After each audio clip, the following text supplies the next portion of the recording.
ಇವತ್ತೇನಾಯಿತು ಗೊತ್ತಾ, ನಮ್ಮ ಬಸ್ ಬರಲ್ಲ ಅಂತ ಅಪ್ಪನ ಹತ್ರ ಕಾಡಿ ಬೇಡಿ ಬಿಡ್ಕೊಳಪ್ಪ, ಎಲ್ಲ ರಶ್ ಆಗಿರುತ್ತೆ, ನಾನು ನಿಂತ್ಕೊಂಡು ಹೋಗೋಕ್ಕಾಗಲ್ಲ, ಈ ಸೈಡ್ ಬಿಡ್ಕೊಡು ಅಂತ ಬೇರೆ ಕಡೆ ಸೈಡ್ ಬಿಡಿಸ್ಕೊಂಡೆ. ಅದನ್ನ ಬಿಡಿಸ್ಕೊಂಡ್ಮೇಲೂ ಅದು ನಮ್ಮೂರ ಮೇಲೆ ಹೋಗೋದಾ, ಏನು ಮಾಡೋಕ್ಕಾಗಲ್ಲ. ನಮ್ಮ ಬಡೆ ಹುಡುಗಿನ 1 ಅವರಿಂದ ಕಾಯಿಸಿದ್ದೀವಿ, ಅವಳೇ ಫಸ್ಟ್ ಬಂದಿದ್ದೆ, ನಾವು ಹೋಗೇ ಇರಲಿಲ್ಲ.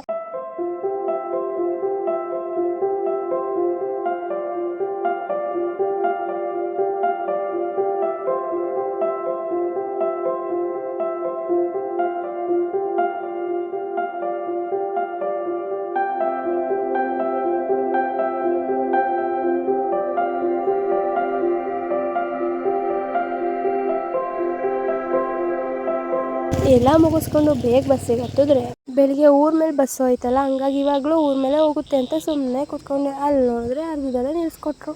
ನಮ್ಮ ಅಪ್ಪಗೆ ಹೇಳೋಕ್ಕಾಗಿರಲಿಲ್ಲ, ಹಾಗಾಗಿ ಅಪ್ಪನ ಜೊತೆ ಅಪ್ಪನ ಕಳಿಸ್ಕೊಂಡು ಬೈಕಲ್ಲಿ ಬಂದೆ. ಇದೇ ನಮ್ಮ ಬಸ್ ಕತೆ. ಮತ್ತೆ ಸಿಗುವ. ಬಾಯ್, ಲವ್ ಯು, ಟೇಕ್ ಕೇರ್.